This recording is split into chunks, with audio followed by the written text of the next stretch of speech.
This coming Saturday, something amazing is going to happen. If you listen to this video until the end, God willing, you'll take away gifts for your life, for your success. Amazing on a personal, professional, economic, financial level, and in your relationships. Spectacular. You will receive, God willing, secrets of the Kabbalah. Amazing. Jewish wisdom for your life.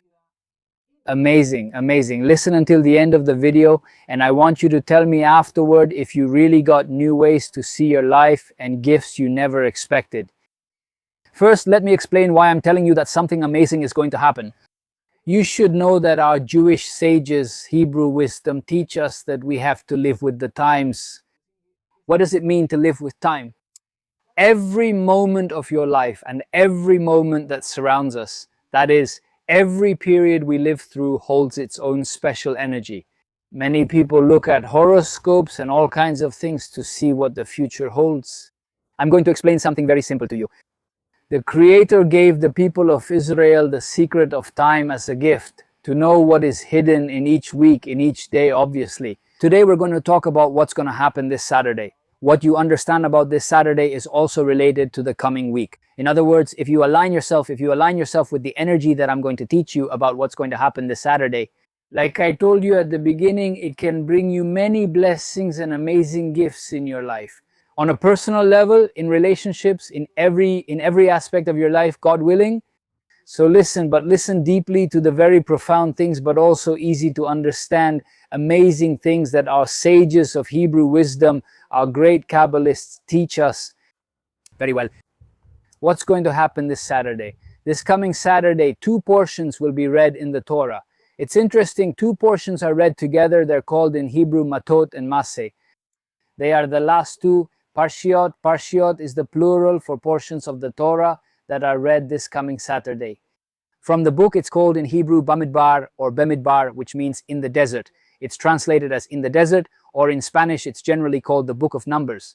But it's true that in reality, it's really not about numbers. It's true there are topics about numbers, but on a real, essential level, it has. It's all about our entire journey of the people of Israel through the desert from when we left Egypt until we entered the land of Israel. Those 40 years we spent in the desert, amazing things, and that's what I want to talk about today. Something spectacular for your life.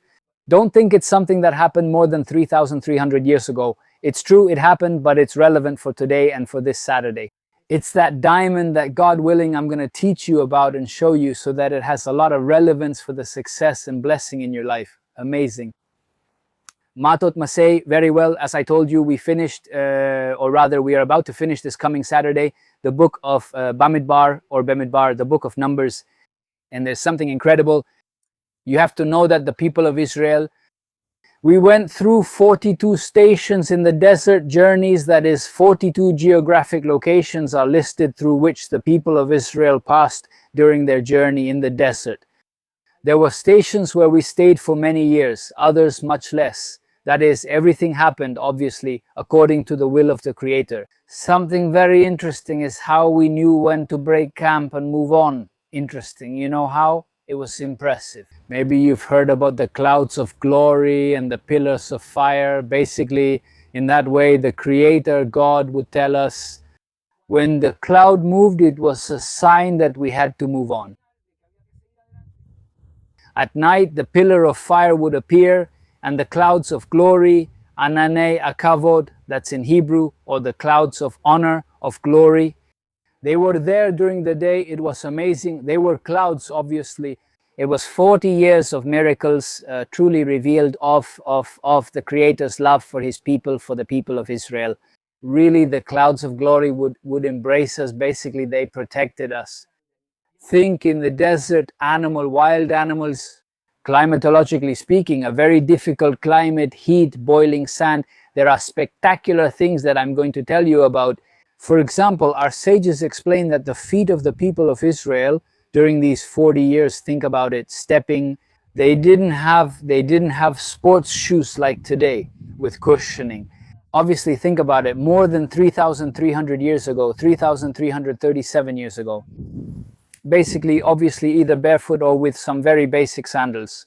And basically, the feet of the people of Israel did not swell from the heat of the desert. Amazing. The people of Israel's clothing lasted for 40 years. We didn't need to change it. The Creator miraculously took care of our clothes. The clouds of glory would iron them. It was like a kind of steam ironing, like taking them to the dry cleaner in a miraculous way, obviously. We received manna from heaven for 40 years, the bread from the Creator that He gave us as a gift, and each person could taste it as they wished. Manna man, it's called man in Hebrew, manna in Spanish. That is the taste you wanted to give it, if you wanted pizza or if you wanted something else. That taste, I mean, in our days, that taste, we received it from the manna. Impressive. We had Be'er Miriam, it's called Be'er in Hebrew. It's Miriam's well, the prophetess Miriam, the sister of Moses and Aaron. The high priest Kohen Gadol, the Kohen Hagadol, the first high priest of the people of Israel, Aaron, the brother of Moses and Miriam. We had Miriam's well, impressive, that accompanied us during these 40 years in the desert. As I told you, a constant embrace from the Creator, gifts and miracles that are completely explicit, and a totally open love from the Creator for His people. And this really, the nations of the world knew about it. Obviously, there were very significant moments, like for example, when we received the Torah. We received the Torah very shortly after leaving the land of Egypt. Basically, 49 days, and on the 50th day, we received the Torah. Impressive. I mean, think about it for us on a level, and I'm going to start telling you, I'll give you a short introduction first, because what I'm going to tell you now next, it's very important that you understand what I'm about to say. As I mentioned earlier, there are 42 stations over 40 years in the desert, which our Kabbalist sages explain. The Baal Shem Tov Kadosh, may his merit protect us, of blessed memory, and basically the secrets of the Torah teach that basically these 42 stations, and on the 50th day we received the Torah, 42 stations. Also, on a personal level, each person experiences them in their life. Therefore, we are not only talking about geographical stations, since many stations also allude to feelings. For example, there is a station that has to do with fear, Jarada, fear, a very deep fear, or Kibrot Ataba, the graves of desire, very, very, very human desires. That is, many stations have names that refer to very deep feelings on a human level.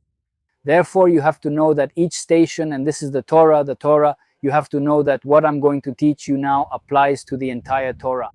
You have to know that there is a concept in the Torah called Torah Chahin, Torah of life. The Torah is not a book that you study, like a very interesting book that you can study. Obviously, it's interesting and you can study it, of course. But the Torah is a Torah of life. The Torah is basically, I've talked about this in different videos, classes that I've done, but basically, to summarize, the Torah is the book that the Creator gave as a gift to the people of Israel and also as a blessing for all the nations of the world. The Torah is relevant for the whole world, not just for the people of Israel. It is relevant for the entire world.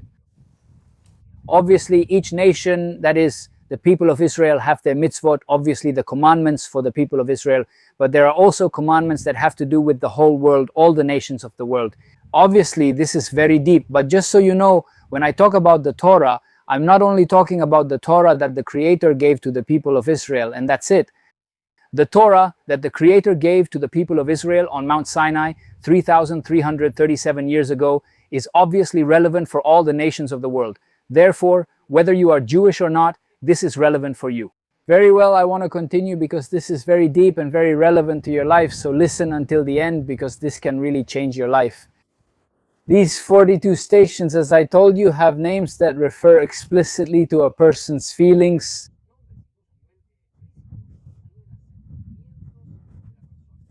Therefore, on Mount Sinai, when the Creator gave the Torah to the people of Israel, basically, as I told you, it was for the blessing of the whole world. This is a culminating moment in all of history. It's the moment in which the Creator, for the only time in history, revealed Himself explicitly in the world. That is to say, you have to understand this is something very profound. As I told you, basically, practically, then on the 50th day after we left the land of Egypt, we were like a baby. This relates to the stations. It's important to understand the people of Israel were like a baby. Egypt, Mitzrayim is said in Hebrew, which is Mitzrayim, the Lashon is Tsar Tsar, that's how it's said in Hebrew. Is it something that constricts you? Egypt was the lowest place in the world spiritually, the people of Israel. We were slaves in Egypt. And basically like a womb, which was, metaphorically speaking, also spiritually, in very deep spiritual matters, the people of Israel. We were slaves in Egypt. We were like a baby in a womb, and suddenly the Creator opened that womb and we came out into the light. That is the people of Israel when they left Egypt, and then the waters opened, the Yam Suf, the Red Sea. Basically, it's the moment when the Creator brought the people of Israel out into the light. It's like a baby coming out into the light to go through 42, and this has to do with you, what I wanted to tell you, 42 stations, which is basically the passage from being a baby to reaching maturity, and then after 40 years arriving at the Promised Land, which is the land of Israel, where, thank God, I have the privilege of living. Eretz HaKodesh, the Promised Land, the Holy Land, the land of Israel, very well, excellent. So why? Now you'll see why this matters so much to you. As I told you, the people of Israel came out like a baby. In other words, the Creator brought us out with the 10 famous plagues. We left, He parted the Red Sea, and very soon after we arrived at Mount Sinai, we received the Torah. As I told you, it's the only time in history that the Creator revealed Himself in that way, in a completely explicit way. Other nations learned about this, not just Israel. I'm going to tell you about something that happened. As you know, the waters of the Yam Suf, the Red Sea, were parted. You should know what our sages taught, that at that moment, for example, someone very far from Egypt, from the desert, had a glass of water, and in that glass, that water split. That is on a spiritual level. What happened at that moment when the Red Sea was parted happened all over the world. I mean, it had an incredible impact on a global, universal level. And you should know that all the people of Israel, millions of people, not only heard the voice of the Creator. When He gave us the first 2 commandments, that was on an absolute level. The people of Israel heard the voice of the Creator and saw the letters in Hebrew. In the sky, if you read the Torah, you should know that there was smoke. It was an impressive spiritual moment, angels, smoke, amazing fire. And the people of Israel saw the first 2 commandments in the sky, the Creator's letters saying the first 2 commandments. And you have to know that the souls of the people of Israel were leaving their bodies because it was like a kind of magnet. Imagine that. The Creator, Master of the universe, reveals Himself. Our souls were leaving our bodies and the angels were returning them to our bodies. It was an impressive spiritual scene, incredible, amazing. And basically the people of Israel, it's like in our flesh and in our soul, we experienced that divine manifestation of the Creator in a totally absolute way. Until we couldn't take it anymore, in a certain sense, on a spiritual level, the spiritual force was so great that we begged Moshe to be the one to go up Mount Sinai and actually receive the tablets, receive the Torah. And the Creator actually taught Moshe, gave him the written Torah, obviously, which is the Torah we have written today, and the oral Torah, which is the explanation of the written Torah. The Creator taught it to Moshe, and Moshe taught it to the rest of the people of Israel. And this continues to this day, and God willing, obviously, surely God wants it, because that's what God says in the Torah. This will continue until Netzach, Netzakim, until eternity. That is to say, it is an unbroken chain of written Torah along with oral Torah that continues from that moment to this day and to eternity. Why am I telling you all this? Because you need to know that what I'm telling you now is relevant because I was there. What does that mean? No, wait, you're going to ask me, were you there 3,337 years ago? The answer is yes, because I was there. You need to know that our Kabbalist sages explain that all the souls of the people of Israel, both those who were born Jewish and those who converted to Judaism in an orthodox way throughout all generations. They are called the mother souls of the people of Israel, which at the mother soul level total 600,000. Obviously there are millions of Jews and there have been, imagine many millions, but there are 600,000. Mother souls, those mother souls branch out and divide and ramify into many bodies and souls that lived throughout all these generations. But basically all our souls were there. From the people of Israel and converts, men and women across all generations following Orthodox halacha or Jewish law. Very well, therefore I, my soul, was there. Therefore, when one studies Torah, as I was telling you a while ago, it's not that you're studying a book that's interesting to study. Obviously, it's interesting, of course, but it's something much more. It's reading the will of the Creator in those Hebrew letters. The letters in Hebrew are not just letters. You have to know that the Creator created the world when He created it, and He creates it at every moment. You should understand that the Creator did not simply make the world once and then abandon it, God forbid. Instead, He continually renews creation every day through His goodness. The Creator constantly renews His world, constantly renews His world. That is, the Creator is constantly creating and renewing the world. And how does He create and renew the world? That is something very profound. With the 22 letters of Lashon HaKodesh in Hebrew, the holy language, the Hebrew language. Therefore, when we study Hebrew or speak Hebrew, it is also very important. Many times I try to say words in Hebrew because it is another energy, also spiritual, because Hebrew, as I told you, is a creative force. It's impressive. And in fact, God willing, I will put several links here. One of them is about a club that we opened recently. It's called the Hebrew Wisdom Club. God willing, if I remember, I'll add a link here. Below the video description, you can request information. Basically, we study there, we study Hebrew, spectacular things. That's just by the way, and I'll close that parenthesis because I don't want to get off track. I want to stay on topic. But anyway, I'll try to remember to put several links down here. All right, let's continue. So all our souls lived through that very special moment, which was when the Creator revealed Himself on Mount Sinai.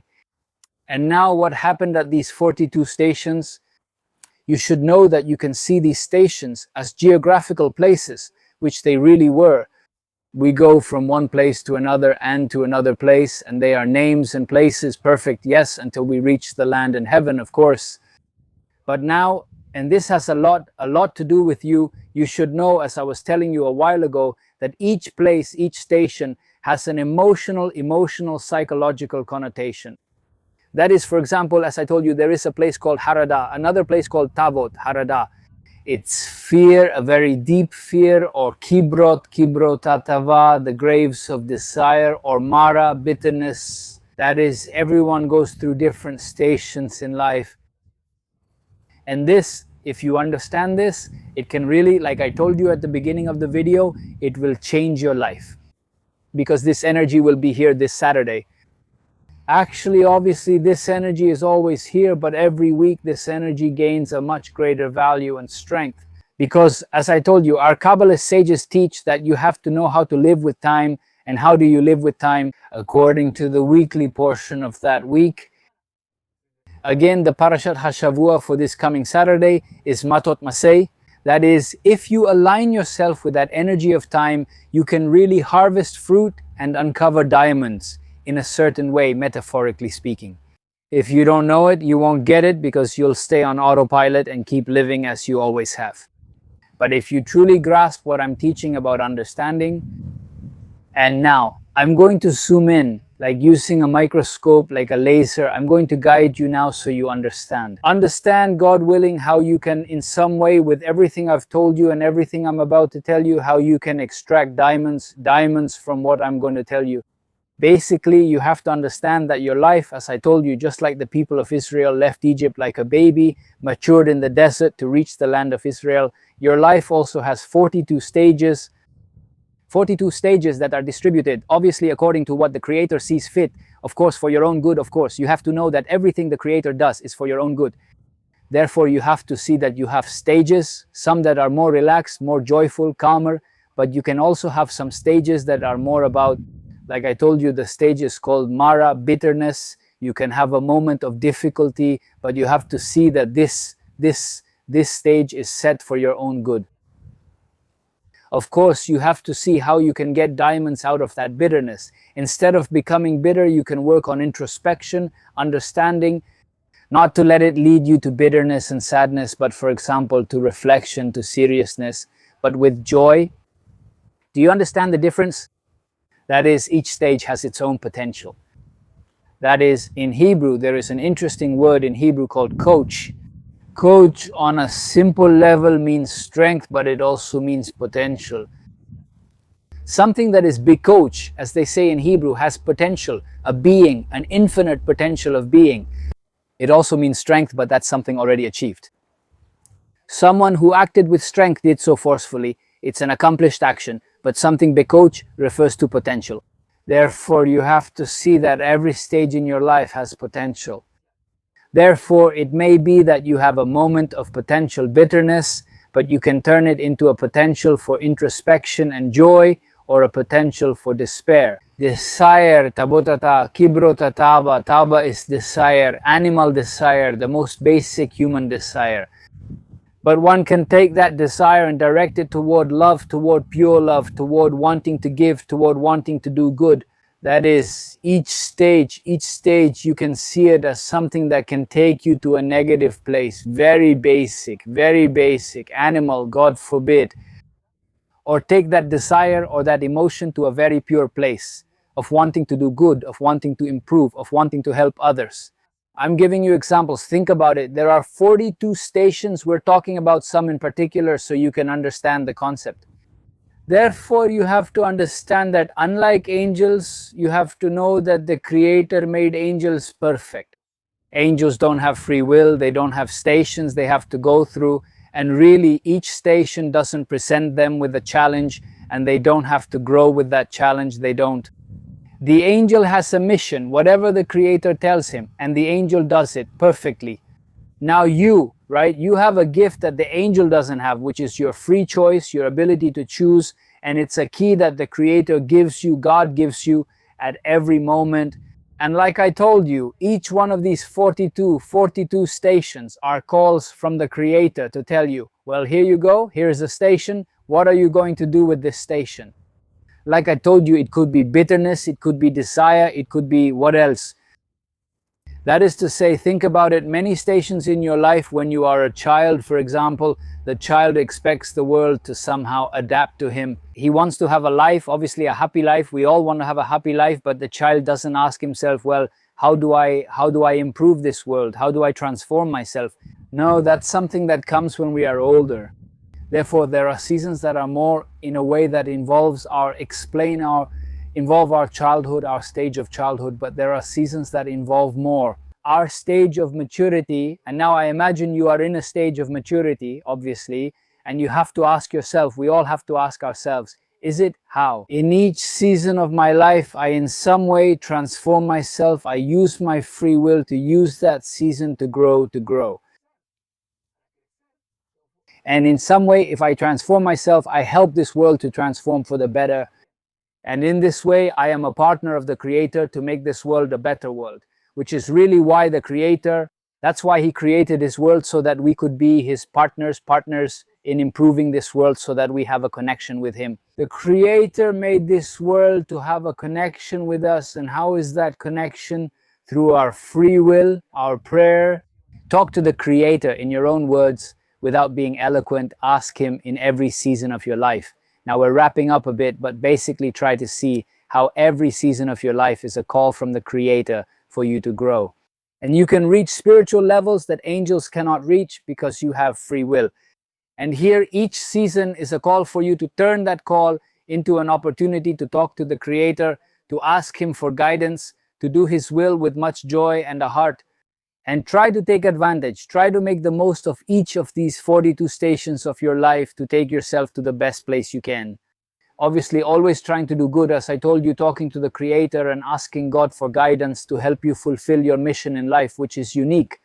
Just like your fingerprint is unique, there never was and never will be a fingerprint like yours in the world. Your mission is also unique. Every moment of your life is a unique mission. Don't just think about one big mission. Yes, there is a big mission, but that big mission branches out into many constant missions. Here in every moment of your life, each of your challenges, in each of these 42 stations, which are, God willing, steps for you to ascend from level to level to fulfill, God willing, your mission in life. So, well, may we have the merit to fulfill our mission in life and bring much joy to the Creator. With each of our choices, every word we say, saying the right words to encourage others, and to speak with the Creator. May each of our actions be to do good, each of our thoughts be good thoughts, and may we look at ourselves and others with kindness, with a healthy and joyful connection to the Creator. May we have the merit to truly make the most of each of these 42 stations that this week's Parshio teach us. As I told you, try to connect with this energy, to understand and reflect on each of the moments in your life that the Creator is giving you, so that in some way you can grow from good to even better. Wishing you lots of success and blessings.